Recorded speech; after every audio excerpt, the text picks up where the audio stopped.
That tacky jingoistic display is a flagrant violation of Article 4, Section B, subsection 12 of the Covenants, Conditions, and Restrictions, Mr. Davis. You have 48 hours to remove that flagpole, or the association will have it professionally removed at your expense, and I assure you our contractors are not cheap.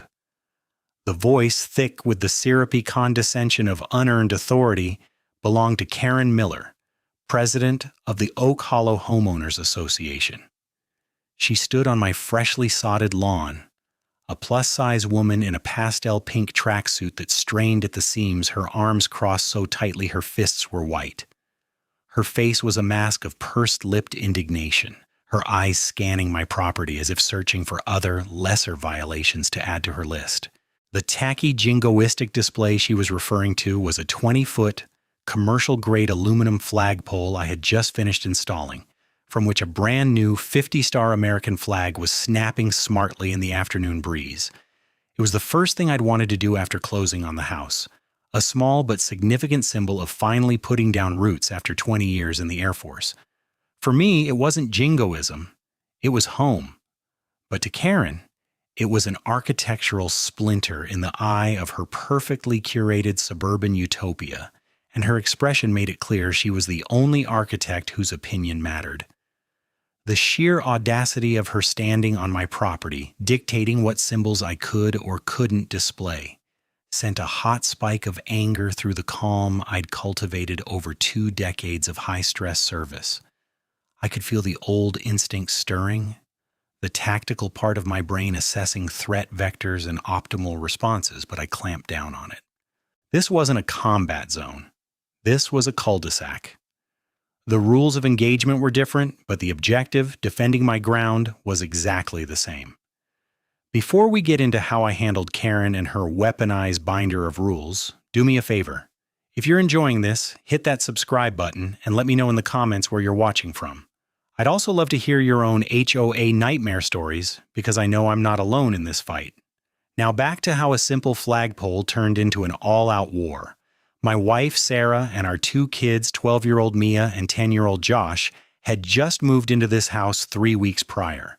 For them, it was the first time they'd ever lived in one place for more than 3 years. For me, it was the end of a long road. I'd spent the last decade of my Air Force career as an instructor for the RQ-4 Global Hawk program, teaching young airmen how to pilot one of the most sophisticated unmanned aerial vehicles on the planet. I lived and breathed telemetry, sensor packages, and the cold, detached calculus of remote operations. My life was a series of pre-flight checklists, mission logs, and post-flight debriefs. It was a world of precision, discipline, and absolute adherence to protocol. When I retired, I wanted the opposite. I wanted messy, unpredictable, and quiet.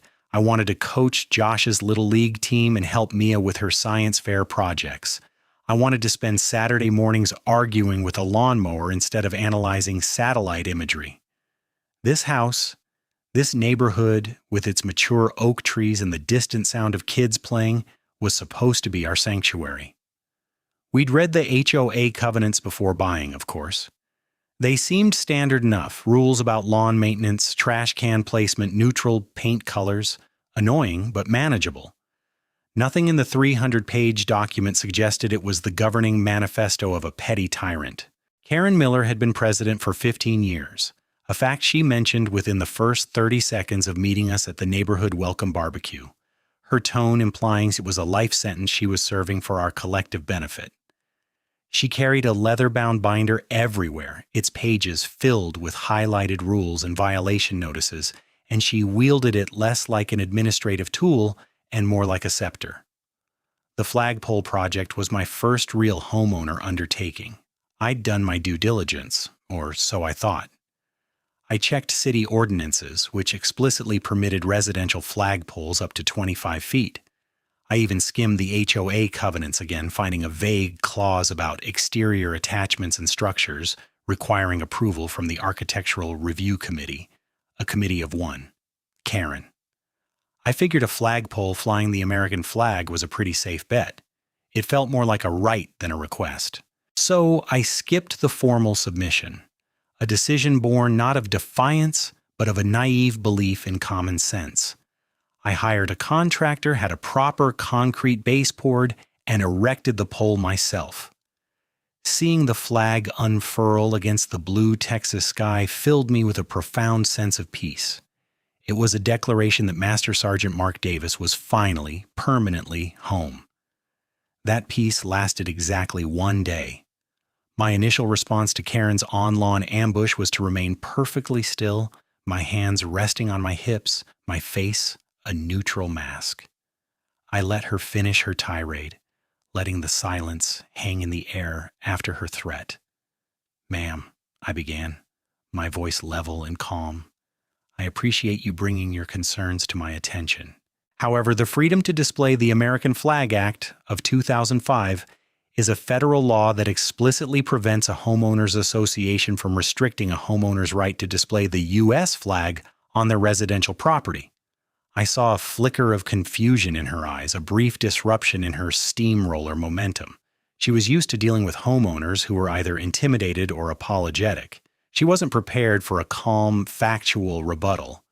That's for flags on a bracket," she stammered, recovering quickly. "Not for a permanent, industrial-looking structure like this. This is a flagpole. It's different. It's an unapproved structure." I could see the gears turning in her head as she manufactured a new line of attack on the fly. "The pole itself is the violation," she declared, her confidence returning. "Article 4, Section B, subsection 12. It's as clear as day." She tapped her ever-present binder for emphasis. I gave a slow nod. "I'll review that section again," I said, my tone still maddeningly polite. "But I'd also advise you to review the federal statute I mentioned. It makes specific provisions for a reasonable flagpole. I believe a 20-foot pole is well within that definition. In the meantime, the flag stays." I turned my back on her then, a clear dismissal, and walked toward my front door. It was a calculated risk. I was signaling that the conversation was over on my terms. I could feel her glare burning into my back. "This isn't over, Mr. Davis," she called out, her voice sharp and shrill. "You'll be hearing from our legal counsel. You'll be receiving a formal notice of violation with daily fines." I didn't turn around. I just gave a slight wave over my shoulder and stepped inside, closing the door gently behind me. Sarah was standing in the foyer, her face pale with worry. "What was that all about?" she asked. I took a deep breath, the adrenaline from the confrontation starting to fade, replaced by a cold, hard resolve. "That," I said, looking out the window at the flag, "was our neighbor, Karen. And I think she just declared war." The formal notice arrived 2 days later, just as she promised. It was delivered via certified mail, a classic power move designed to intimidate and create an official paper trail. The envelope was thick with an almost smug importance. Inside, printed on heavy cream-colored letterhead bearing the Oak Hollow HOA logo, was a document that was a masterpiece of bureaucratic aggression. It cited not only the vague, unapproved structure clause, but also a litany of newly invented infractions. The flagpole, according to the letter, violated community aesthetic harmony, posed a potential lightning hazard, and its halyard, the rope used to raise and lower the flag, created an audible nuisance in high winds. The letter demanded the immediate removal of the pole and levied a fine of $100 plus an additional $25 for each day the violation continued. It was signed with a flourish by Karen Miller, President. Sarah read it over my shoulder, her anxiety palpable. "A lightning hazard? Is she serious? And what's she going to fine us for next, the sound of the wind chimes?" I laid the letter on our new granite countertop, my mind already shifting from defense to offense. In the military, when you're being targeted, you don't just sit there and take it. You gather intelligence, analyze the enemy's tactics, and formulate a counter-strategy. Karen's strategy was clear: attrition. She was going to bury me in paperwork, bleed me with fines, and make my life so miserable I'd either give in or sell the house. I wasn't going to do either. That afternoon, I went to the local office supply store and bought a heavy-duty 3-ring binder, my own binder, along with a set of dividers and a digital voice recorder. My first entry was a detailed, typed summary of my initial confrontation with Karen, including the date, time, and her exact words. I scanned her violation letter and placed it in the first plastic sleeve. Then I sat down at my computer and began to compose my response. It was not an emotional plea, it was a tactical document. I addressed it to the HOA Board of Directors, care of Karen Miller. I began by acknowledging receipt of their letter. Then, point by point, I dismantled their claims. For aesthetic harmony, I cited the very presence of the American flag on the HOA's own welcome sign at the neighborhood entrance. For the lightning hazard, I attached a printout from the National Weather Service debunking the myth that flagpoles attract lightning any more than a house or a tree of similar height.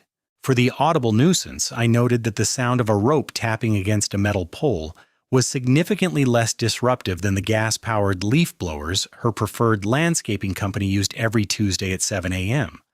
Finally, and most importantly, I once again quoted the Freedom to Display the American Flag Act of 2005, highlighting the specific text that superseded any HOA covenant attempting to prohibit it. I concluded the letter by stating that I considered the matter closed, that I would not be removing the flagpole, and that I would not be paying any fines which I deemed to be levied in bad faith and in direct violation of federal law. I sent my response via certified mail, return receipt requested. The signed receipt, confirming Karen had received my letter, went right into my binder when it arrived a few days later. A week passed in silence. The flag flew. No contractors showed up to tear down my pole. I started to think my firm, legally grounded response had worked. I was wrong. It had only made her more determined. The second letter arrived, this time a second notice of violation. The daily fines had accrued, and the total now stood at $350. But this letter had a new addition. It included a violation for my grass being, and I quote, a non-uniform height with blades exceeding the 3-inch maximum stipulated in the landscaping guidelines. I went outside with a ruler. In a small patch near the sprinkler head, a few blades of St. Augustine were indeed pushing 3¼ inches. The sheer pettiness was breathtaking. It was clear Karen had walked my property line, ruler in hand, searching for any pretext to tighten the screws. The next week, it was the color of the mulch in my flower beds. Dark walnut instead of the approved cypress brown. Then it was the placement of my garden hose, which was coiled neatly on a hanger, but was apparently visible from the street for more than 24 hours after use. Each new violation came with a fresh letter, a new fine, and another entry in my rapidly thickening binder. I documented everything. I took photos of my lawn with a ruler.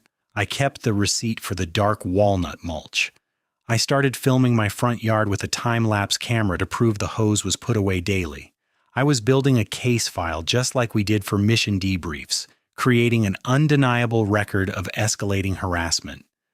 This wasn't about a flagpole anymore. It was about a bully who had mistaken my desire for a quiet life for weakness. She had no idea who she was dealing with. She saw a new homeowner. I saw an adversary who was overconfident, sloppy, and creating a perfect paper trail of her own malfeasance. She thought she was burying me in paper. In reality, she was handing me the shovel to dig her own grave. The breaking point, the moment this cold war of paperwork turned hot, came on a sunny Saturday morning about a month into the siege. I was in my garage, organizing the tool chest when I heard it. A high-pitched electric whine, like a swarm of angry futuristic bees. It was a sound I knew intimately. I'd spent thousands of hours of my life listening to variations of that sound through high-fidelity headsets.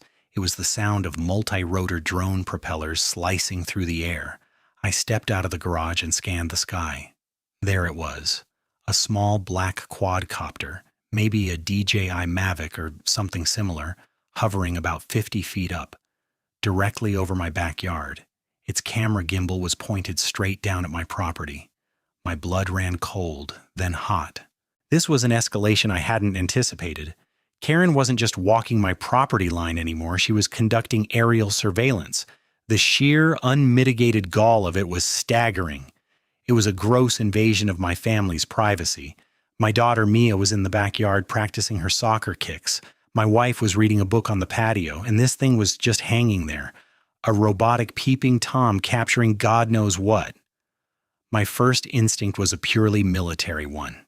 In my old job, an unauthorized drone in controlled airspace was a threat to be neutralized. I had a brief, insane vision of getting a high-powered water hose or even a well-aimed rock, but I suppressed it. A destroyed drone would only make me the aggressor in her narrative. I needed to be smarter. I watched the drone for a few minutes, analyzing its movements. The operator was timid, inexperienced. The flight path was jerky, the altitude adjustments clumsy. It would hover, drift slightly with the wind, then overcorrect. It flew in a predictable, grid-like pattern, a classic beginner's attempt at a systematic survey. This wasn't a professional with thousands of hours. This was a novice. And that's when a new thought, a wild and audacious idea began to form in my mind. For the past year, as a side hustle and a way to stay connected to the field, I'd been teaching a civilian drone piloting and aerial photography course at the local community college. It was a certification program for people looking to get their FAA Part 107 license to fly drones commercially. I taught them everything from flight mechanics and airspace regulations to advanced cinematography techniques. I recognized the flight pattern because it was the exact pattern I taught in week 4 of my course, basic property mapping. A cold smile touched my lips. Karen, in her infinite wisdom, had hired someone to spy on me, and there was a very, very good chance that I had personally trained her spy. I went back inside and grabbed my binoculars. I focused on the drone.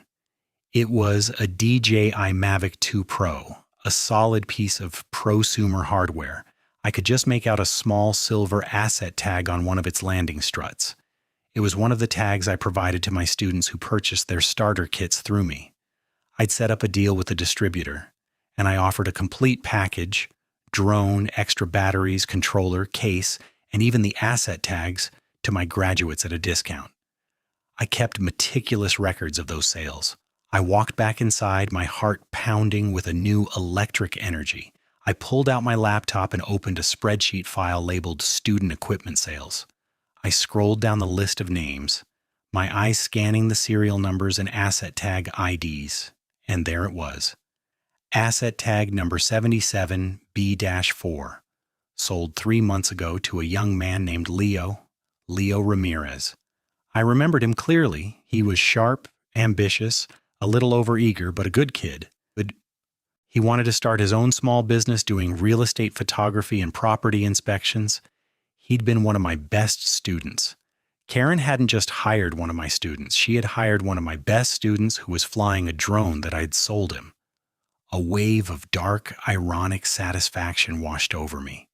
This was a tactical advantage I could never have planned for. Karen thought she was being clever, gathering high-tech evidence, but she had inadvertently delivered the key to her own undoing right into my hands. I watched the drone complete its survey and zip off toward the front of the neighborhood. I knew where Leo would be. He'd be parked somewhere public, maintaining a line of sight with the drone as per FAA regulations. Probably in the visitor parking area near the community pool. I grabbed my car keys. It was time for an unscheduled reunion with my former student. The rules of engagement had just changed dramatically. I found Leo exactly where I expected him to be, sitting in a slightly beat-up Honda Civic in the nearly empty parking lot by the community clubhouse. The drone case was open on the passenger seat, and he was carefully placing the Mavic back into its foam cutout, his brow furrowed in concentration. He didn't see me pull up. I got out of my car and walked over to his driver's side window, my shadow falling over him. He looked up, startled, his eyes widening in recognition and then immediate, dawning horror. "Mr. Davis?" he stammered, his face flushing. What are you doing here?" I didn't smile. I kept my expression neutral, my voice low and calm, the way I would with a nervous student pilot who'd just made a critical error. "That's a good question, Leo, but I think the more important question is, what are you doing here? Flying a survey mission over my private property without my consent." His face went from red to pale. He fumbled with the controller in his lap. "Oh man, that was your house? The client, she just gave me an address, a Mrs. M. She said it was for an HOA compliance check. She said she had the authority. He trailed off, realizing how flimsy it sounded. She said, I repeated, my voice still level but with a new hard edge. Did you ask to see the written authorization, Leo? Did you verify the legality of the flight with the property owner, as we discussed in the legal and ethical operations module of the course? He winced, shaking his head. No, sir, She seemed official. She had this big binder. The binder, I said with a humorless chuckle. Yes, she's very proud of her binder. I leaned down slightly, resting my forearm on the roof of his car, bringing my face closer to his open window. Leo, you know the rules. Flying over a private residence for commercial purposes without permission is a serious breach, not just of FAA guidelines, but of basic privacy laws. A complaint from me could put that Part 107 license you worked so hard for in serious jeopardy. You could lose your business before it even gets off the ground. Panic flared in his eyes. Please, Mr. Davis, I swear I had no idea. I'm just starting out trying to get clients. This woman paid me $200 cash. I needed the money. I never would have done it if I'd known it was you or that it was sketchy. He was genuinely terrified, and I could see he was telling the truth. He was a good kid who'd been duped by Karen's air of authority. It was time to pivot. I believe you, Leo, I said, and his shoulders sagged with relief. Which is why I'm not going to file a complaint. Instead, you and I are going to have a conversation about your client. I paused, letting the offer sink in. And we're also going to review the terms of our equipment agreement. A new wave of dread washed over his face. He knew exactly what I was talking about. When I sold the drone packages to my students, I offered them a financing option, a small amount down and 12 monthly payments. It was a lease-to-own agreement. I did it to help them get started without a huge upfront cost, but the fine print, which I had gone over with every student, was crystal clear. Until the final payment was made, the title for the equipment, the drone, the controller, the batteries, everything remained with me. Mark Davis. It was a security measure in case someone decided to stop paying and disappear with my $10,000 kit. I pulled a folded piece of paper from my back pocket. It was a copy of the agreement he had signed. I unfolded it and pointed to the relevant clause. If you'll recall, Leo, you've made 9 of your 12 payments. You're almost there. But as of today, according to this legally binding document, that Mavic 2 Pro you were just flying over my daughter's head, it's still my property. The color drained completely from his face. He looked from the paper to my eyes, understanding the full weight of his situation. He was in violation of FAA regulations, he had breached my family's privacy, and he had done it using my own equipment. I had him completely and utterly. What do you want me to do?" he asked, his voice barely a whisper. This was the critical moment. I wasn't a bully. I wasn't Karen. I wasn't going to crush this kid. I was going to turn him into an asset. First, I said, my voice shifting from instructor to commander, you're going to transfer the complete unedited video file from today's flight to this hard drive. I pulled a small encrypted solid-state drive from my pocket and handed it to him. Every second of it raw footage. He nodded quickly, already reaching for the SD card in the drone. Second, your business relationship with Mrs. M is over. You will contact her, tell her you had an equipment malfunction, and that you are unable to complete the job. You will refund her money. You will not tell her you spoke to me, understood? Yes, sir, understood. Good. Now for the third part. You and I are going to be working together. Your client, Karen Miller, is the president of my HOA. She has been engaged in a campaign of harassment against my family for over a month. She's fining me for the height of my grass and the color of my mulch. She thinks she's above the very rules she enforces. I have a feeling she's not.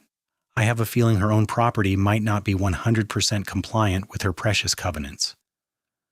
A flicker of understanding, and then a slow, hesitant smile spread across Leo's face. You want me to fly a survey on her house? Discreetly, I clarified. From public property, legally. We're going to do this by the book, the way I taught you. We need evidence of her own violations, fences, sheds, landscaping, any modifications. We're going to build a portfolio. You'll do it as a training exercise, and in exchange for your cooperation, we'll consider your final 3 drone payments. Accelerated. I tapped the signed agreement. You help me, and this drone becomes officially yours, free and clear. Today. Leo's eyes lit up. He looked at me no longer with fear, but with a newfound sense of loyalty and a touch of righteous mischief. When do we start, Mr. Davis? He asked, a grin spreading across his face. I clapped him on the shoulder. We've already started, Leo. Welcome to the counteroffensive. The next 2 weeks were a masterclass in clandestine intelligence gathering.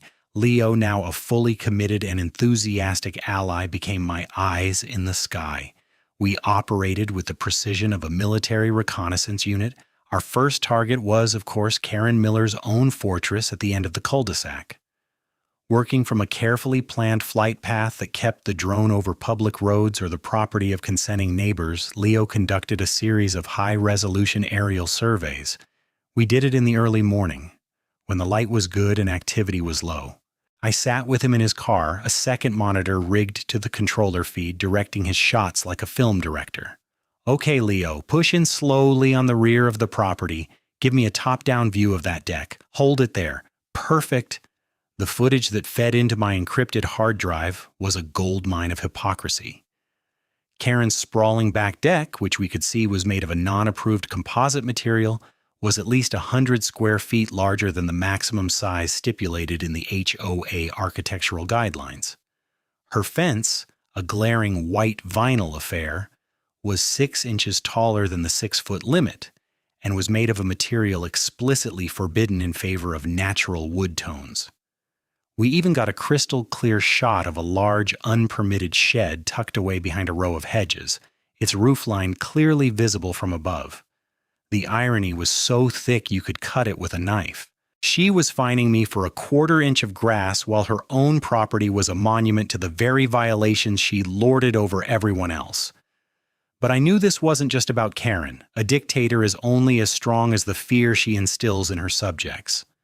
I needed to know if others were in the same boat. I started taking quiet walks around the neighborhood in the evenings, my friendly golden retriever Duke as my social lubricant. People would stop to pet him, and a conversation would naturally start. I didn't lead with my war with Karen. I'd start with a simple, "How long have you lived here?" "Beautiful yard." But it didn't take long for the stories to spill out. I met the Garcias, a young couple who had been fined $200 because their daughter's playset was made of primary-colored plastic instead of earth-toned wood or metal. They were forced to take it down, much to their 6-year-old's dismay. I spoke with Mrs. Gable, an elderly widow whose husband had passed away a year prior. Karen had sent her a violation notice for failure to maintain lawn vibrancy when her grass developed a brown patch during a summer drought while she was grieving. She'd spent hundreds of dollars she couldn't afford on a lawn service to appease the HOA. The most valuable ally I found was a man named Arthur Henderson. He was a retired corporate lawyer in his late 70s who lived 3 doors down. He was sharp, cantankerous, and had a deep, abiding hatred for bureaucratic overreach. When I cautiously broached the subject with him, his eyes lit up with a fiery intelligence. "Karen Miller," he said, his voice a low growl. "That woman has been running this neighborhood like her own personal fiefdom for a decade. She operates on intimidation and the fact that most people are too busy or too scared to fight back. She tried to fine me once because the oil stain on my driveway from my '72 Mustang was larger than a dinner plate. I sent her a letter back citing the legal definitions of nuisance and property damage and threatened a harassment lawsuit. I haven't heard from her since." I knew I'd found my legal counsel. I invited Arthur over the next evening. On my dining room table, I laid out my binder, now 3 inches thick with violation notices, my certified mail receipts, and photographs. Then I connected my encrypted hard drive to the television. "And this," I said, "is what we've been working on for the past 2 weeks." I played the drone footage. We watched the slow, damning aerial tour of Karen's property, the illegal deck, the too-tall fence, the hidden shed. Arthur watched the entire video without a word, a slow, predatory smile spreading across his face. When it was over, he let out a low whistle. "My God, son," he said, turning to me, "this is beautiful. This is a pattern of selective enforcement and hypocrisy so blatant it's almost art. She's been fining people for plastic toys while building a vinyl monstrosity in her own backyard." He leaned forward, his eyes gleaming. "But this is just the tip of the iceberg. This is leverage. The real power, the thing that will bring her down, isn't in the bylaws. It's in the budget." He explained that as president, Karen had almost complete control over the HOA's finances, the collection of dues, payments to vendors, and discretionary spending. The HOA's annual budget was supposed to be transparent and available to all homeowners, but Karen always presented it as a vague one-page summary at the annual meeting, rushing through it before anyone could ask any real questions. "If she's this brazen about breaking her own architectural rules," Arthur mused, "what do you think she's doing with our money? We have a right to inspect the full financial records, every receipt, every check, every invoice. If we can find evidence of financial mismanagement, that's not just an HOA violation, that's fraud." A new front in the war had just opened up. We now had a team. I was the strategist and intelligence officer, Leo was my technical expert, and Arthur was our legal weapon. Our objective was no longer just to defend my flagpole. Our objective was to liberate the entire neighborhood. We spent the rest of the evening drafting a new letter, this one far more potent than any I had sent before. The document Arthur and I crafted was a legal work of art. It wasn't a complaint. It was a formal request for records pursuant to the Texas Property Code, which grants homeowners the right to inspect the books and records of their association. The tone was professional, dispassionate, and utterly uncompromising. We addressed it again to the entire board of directors, not just Karen, making it impossible for her to intercept and bury it. In the letter, we formally requested access to the complete financial records for the past 3 fiscal years, including all bank statements, canceled checks, invoices from vendors, and detailed credit card statements for any HOA-issued cards. We also requested the minutes from all board meetings during that same period, not the sanitized summaries that were posted online, but the full unabridged versions. To add teeth to the request, we included a carefully worded addendum. Without making a direct accusation, we stated that we were in possession of preliminary evidence suggesting a pattern of arbitrary and capricious enforcement of the covenants, and that we were investigating potential breaches of fiduciary duty by the association's leadership. We didn't mention the drone. We didn't mention her deck or her fence. We just let that phrase, breach of fiduciary duty, hang in the air like a guillotine. It was a legal shot across the bow, a clear signal that this was no longer about lawn care. As a final touch, we had the letter co-signed by myself, Arthur, and the Garcias, the family who had lost their playset. Showing a united front of multiple households gave the request more weight and made it clear this wasn't just a personal vendetta. We sent it via certified mail, of course, and the signed receipt came back a few days later bearing Karen's familiar, angry signature. Then we waited. The silence that followed was different this time. It wasn't the quiet of a temporary truce. It was the tense, humming silence before a storm. The daily violation notices for my property stopped. It was a small but significant sign that our letter had hit its mark. Karen was rattled. She was likely scrambling, trying to figure out what preliminary evidence we had and how much trouble she was in. A week later, I received an email. It was from the HOA's official address, but the tone was pure Karen, dripping with passive aggression. It stated that our request was unusually broad and burdensome, but that in the spirit of transparency, the board would make the records available for inspection. The catch? We could only inspect them at the office of the HOA's management company, a firm located 45 minutes away and only for a 2-hour window the following Tuesday. It was a classic delay and obfuscate tactic designed to make the process as inconvenient as possible. She was betting we wouldn't bother. She bet wrong. "It's a stall," Arthur said when I showed him the email. "She's trying to run out the clock, hoping we'll give up. And she's giving herself time to cook the books. We need to move." That Tuesday, Arthur and I drove to the management company's office. It was a sterile, soulless place in a suburban office park. A nervous-looking junior account manager led us to a small, windowless conference room where a dozen cardboard banker's boxes were stacked against the wall. "The records are all here," she said, avoiding eye contact. "You have until noon." She closed the door, and we were left alone with the mountain of paper. It was an intimidation tactic. They had simply dumped everything on us, unorganized, hoping we'd drown in the sheer volume. "She's an amateur," Arthur muttered, already rolling up his sleeves. "A pro would have had these things shredded." We worked with feverish efficiency. Arthur, with his lawyer's eye, went straight for the board meeting minutes and vendor contracts. I, with my analyst's mindset, took a different approach. I pulled out my smartphone and a portable document scanner. I wasn't going to play their game of trying to find a needle in a haystack in 2 hours. I was going to take the entire haystack with me. I started with the bank statements and credit card bills, scanning page after page, my little device whirring as it converted the paper trail into digital files. Arthur, meanwhile, was having some luck. "Got something," he grunted, holding up an invoice. It was from a company called Lux Landscaping, a name I didn't recognize. The HOA's official uniformed landscaping crew was Greenscape Solutions. This invoice was for over $2,000 for specialized horticultural enhancements and seasonal color installation. The address listed for the work, Karen Miller's home address. "She's using HOA funds to pay for her personal gardening," Arthur said, his voice grim. "That's not a breach of fiduciary duty, that's embezzlement." My scanner kept whirring. I found credit card statements filled with suspicious charges. A $150 charge at a high-end steakhouse, categorized as a board dinner, on a night when no board meeting was scheduled.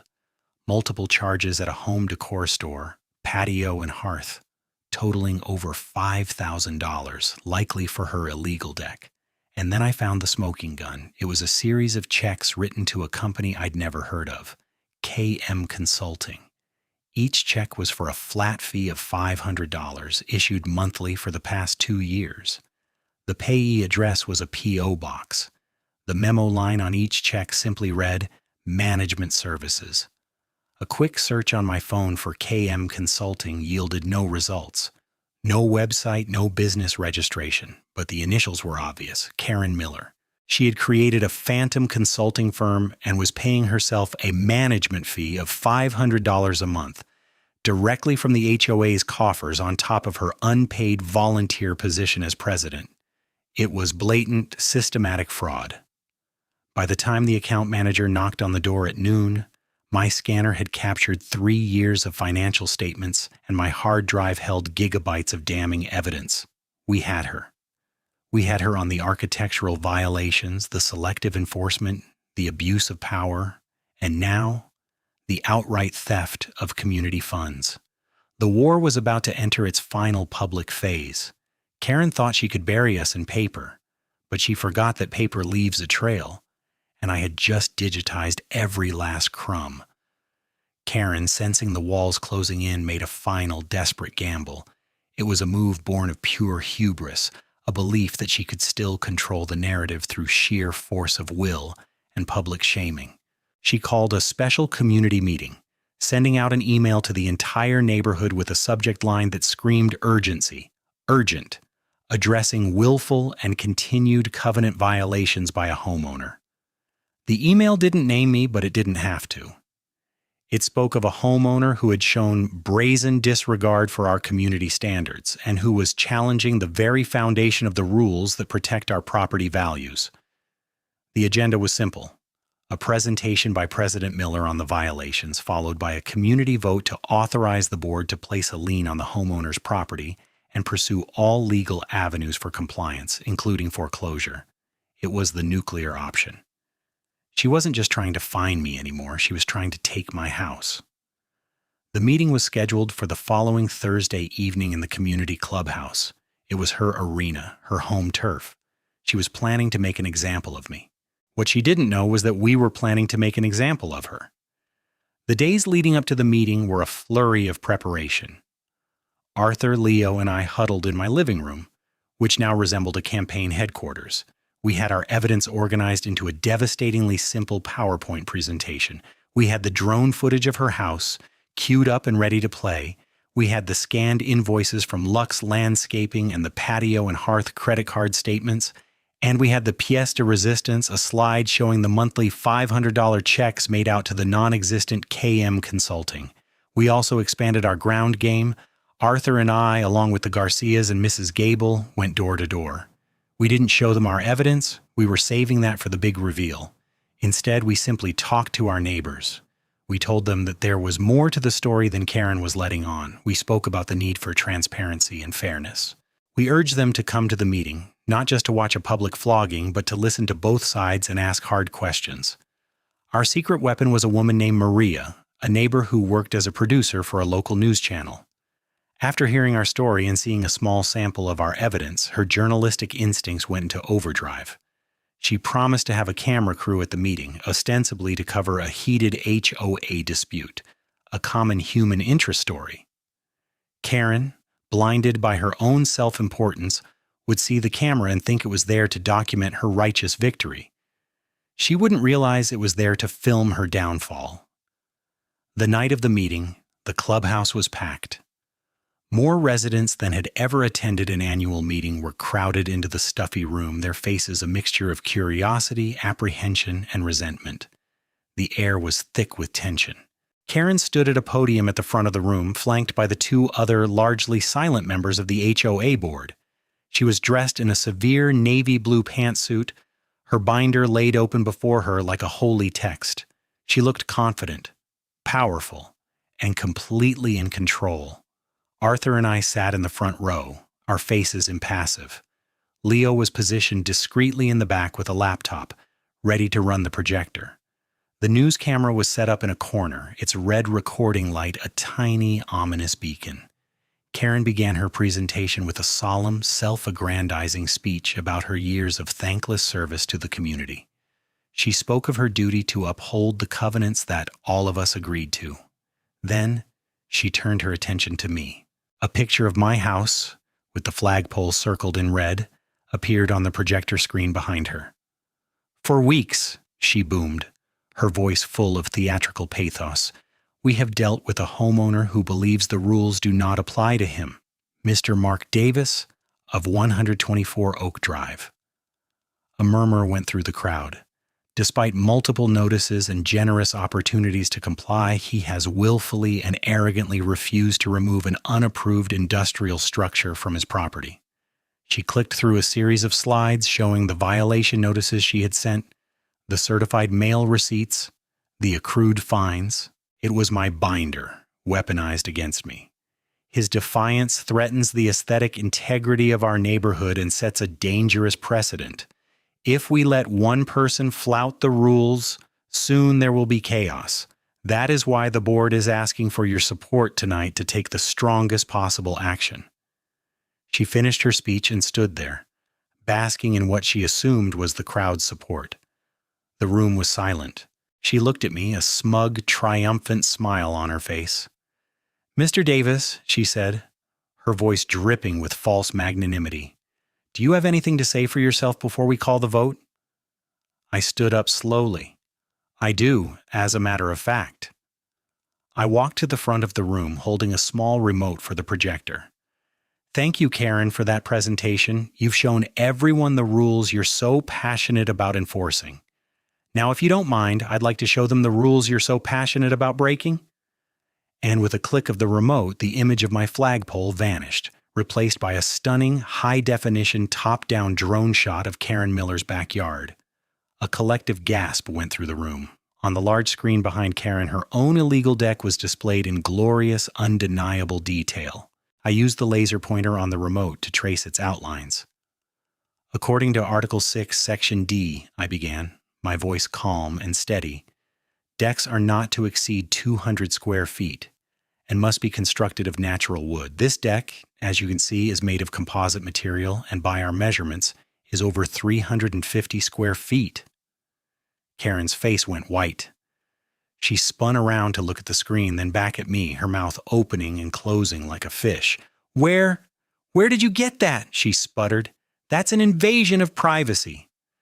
"This footage was obtained legally from public airspace, Karen," I said coolly, before clicking to the next slide. It was a close-up of her white vinyl fence. Article 7, Section A. Fences must not exceed 6 feet in height and must be of a natural wood tone. This fence is 6.5 feet tall, and I don't believe gleaming white plastic is a natural wood tone. I clicked again. A clear shot of the unpermitted shed. And I can't seem to find the Architectural Review Committee approval for this structure anywhere in the records. The murmurs in the crowd grew louder. People were turning to look at Karen, their expressions shifting from passive curiosity to active anger. The Garcia family was staring at her, their faces tight with fury. Mrs. Gable was shaking her head slowly, a look of profound disappointment on her face. I let the images sink in for a moment before moving to the next phase of the attack. "But this isn't just about hypocrisy," I continued, my voice gaining strength. "It's not just about a president who believes there's one set of rules for you and a different set for her. It's about a breach of trust. It's about your money." I clicked to the next slide. On the screen appeared the scanned invoice from Lux Landscaping for over $2,000, with Karen's home address clearly visible. "This is an invoice paid for with your HOA dues. The work, as you can see, was not for the community common areas. It was for Karen's private garden." The crowd erupted. Shouts of "What? And are you serious?" echoed through the clubhouse. The news camera zoomed in on Karen's face, now a mottled canvas of scarlet and pale white. Arthur, from the front row, chose that moment to speak up. "That's called misappropriation of funds," he said, his voice cutting through the noise like a razor. I didn't let up. I clicked to the next slide, showing the patio and hearth credit card statement with the $5,000 charge circled. "I imagine this charge, also paid for with your dues, might have something to do with that beautiful, non-compliant deck we just saw." Karen was completely unraveling. "This is an ambush. These are falsified documents. It's a smear campaign," she shrieked, her voice cracking. But no one was listening to her. All eyes were on the screen. I saved the best for last. "And finally," I said, my voice dropping to a low, serious tone, "we have to ask where else the money is going." The final slide appeared. It showed a collage of the canceled checks month after month made out to KM Consulting. For the past 2 years, our HOA has been paying a $500 monthly fee to a consulting firm, a firm that has no website, no phone number, and no state business registration, a firm whose initials just happen to be KM Karen Miller. The room fell into a stunned, dead silence. The implications were undeniable. For 2 years, she had been secretly paying herself $6,500 a year from their collective funds. The silence was broken by a single voice from the back of the room. "Thief!" someone yelled, then another. "Resign! Resign now!" The chant was picked up by others, growing from a murmur to a roar. "Resign! Resign! Resign!" Karen stood frozen at the podium, her face a mask of disbelief and impotent rage.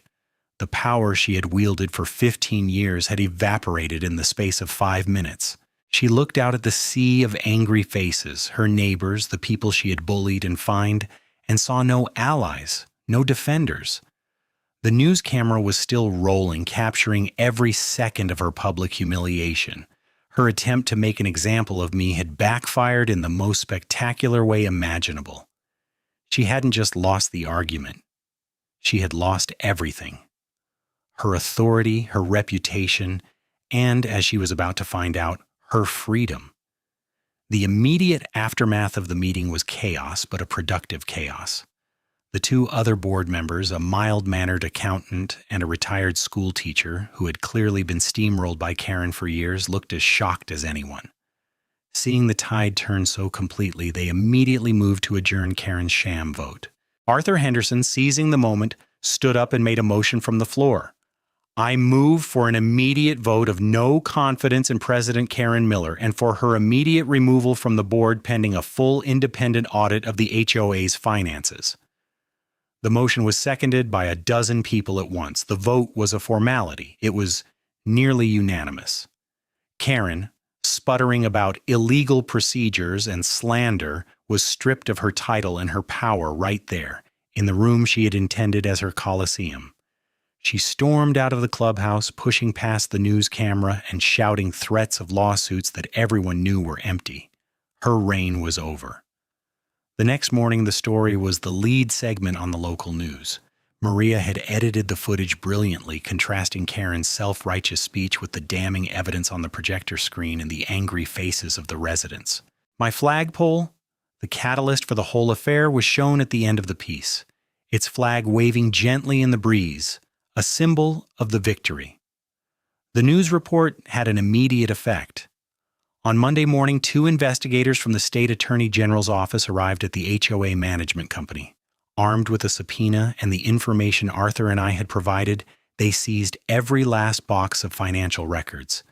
The official investigation into Karen Miller and the Oak Hollow HOA had begun. I watched the downfall not with glee, but with a sense of grim satisfaction.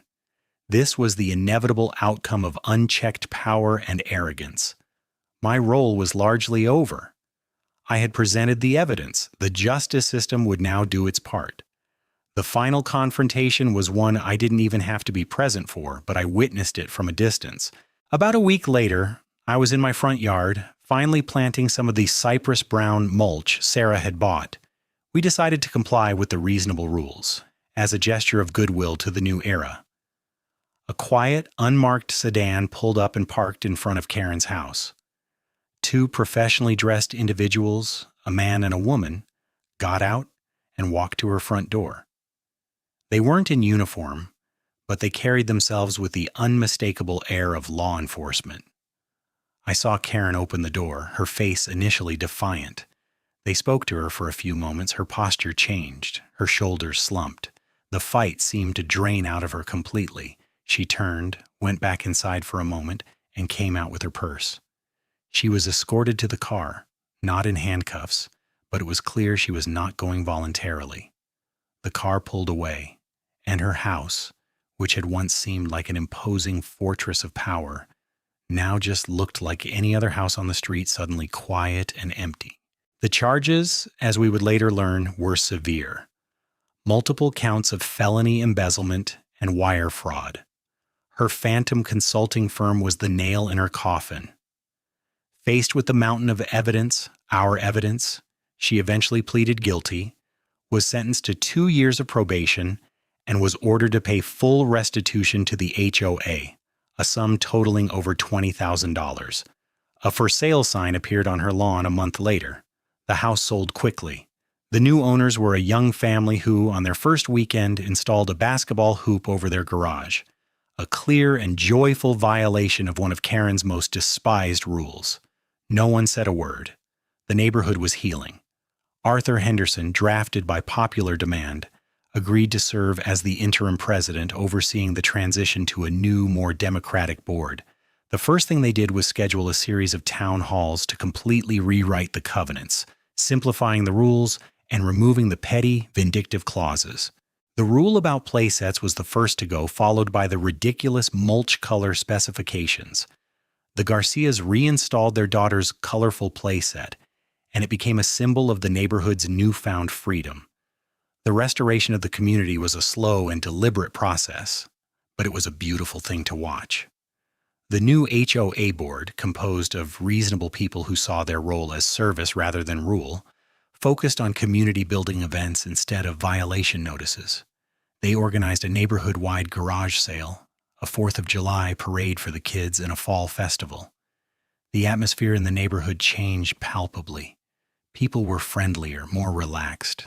The fear was gone, replaced by a sense of shared ownership and relief. My binder, the one I had started as a weapon of defense, was now a historical document. I kept it on a shelf in my office, a reminder that sometimes the most effective weapon against a bully is their own words, meticulously recorded and organized. One of my first acts in the new era was to call Leo. I had him come over, and in my driveway I presented him with a document of my own. It was the official title for his Mavic 2 Pro drone and all its accessories marked paid in full. You earned it, Leo, I told him, shaking his hand. You did good ethical work under pressure. You've got a bright future. He was beaming.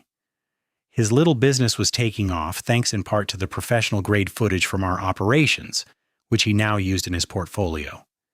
He had learned a valuable lesson about clients and contracts, and I knew he would be a success. The final symbolic victory came on a warm Saturday in late spring. We hosted a barbecue in our backyard. The whole neighborhood was invited. The Garcias were there, their daughter laughing as she ran through the sprinkler.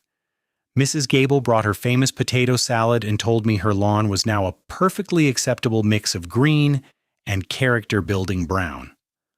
Arthur Henderson sat on my patio, a cold beer in his hand, holding court and telling war stories about his legal battles. My flagpole stood tall over the entire scene. The flag, the very thing that had started the war, was now just a part of the landscape, its colors bright against the clear sky. Sarah came and stood beside me, slipping her hand into mine as we looked out at the crowd of neighbors mingling on our lawn. You know, she said quietly, when this all started, I was terrified she was going to ruin this for us, ruin our quiet life. I squeezed her hand. A quiet life is worth fighting for, I said. It wasn't about revenge. I felt no joy in Karen's downfall, only a sense of necessary correction. It was about standing your ground, not just for your own property, but for the principle of the thing. It was about proving that authority, when abused, is fragile, and that a community united is more powerful than any petty tyrant with a binder. As the sun began to set, casting long shadows across the yard, I looked at my kids playing, at my wife smiling, at my neighbors laughing together. The war was over.